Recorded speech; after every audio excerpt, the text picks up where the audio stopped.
Looking to get a new car? If you're buying a used vehicle now more than ever, you need to know that car's history. Yeah, if you're not careful, you could wind up with a so-called flood car from the likes of Hurricane Harvey.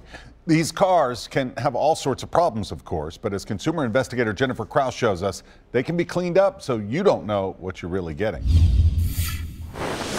Some 500,000 cars went through Hurricane Harvey like this, filled with water, mud, even debris.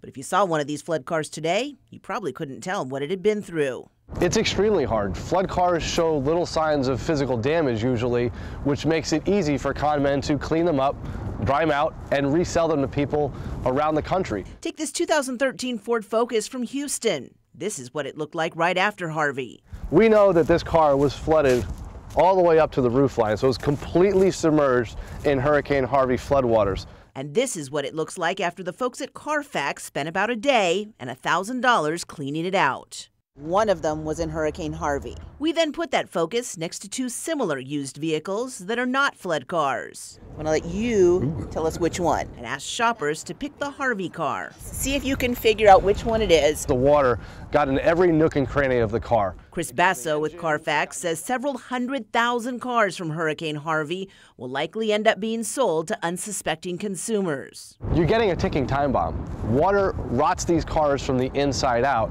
It breaks down the mechanical systems, it affects the electrical systems, and even the safety systems like your airbags and your anti-lock brakes. The folks who looked at the cars, what kinds of things are you looking for? No, I don't really know. When in the cars, Smells like a brand new car to me.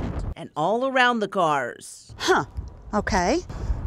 And most No, they all look very similar. couldn't tell It's a big toss-up for me. It's either this one or this one. which was the flood car. I would say that one, the gray one. While the one woman who did pick the right car, I think it would be this one. you think this is the flood car? I think this is a flood car. And why that's this one? I don't know. It's Wasn't sure why.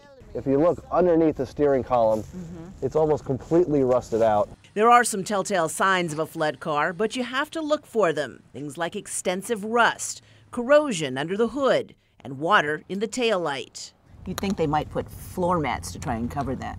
And they might, and that's why you want to make sure that you're pulling back the floor mats as best you can. You can also go to carfax.com/flood. Type in the car's 17-digit VIN, and you get a free report telling you whether the vehicle has been flooded and where and when that was.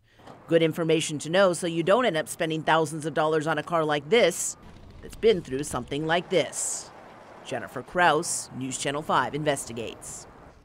Great information. Something else to do before you buy the car is to have it thoroughly checked out by a trusted mechanic. Don't just take the word of the person who's selling the car.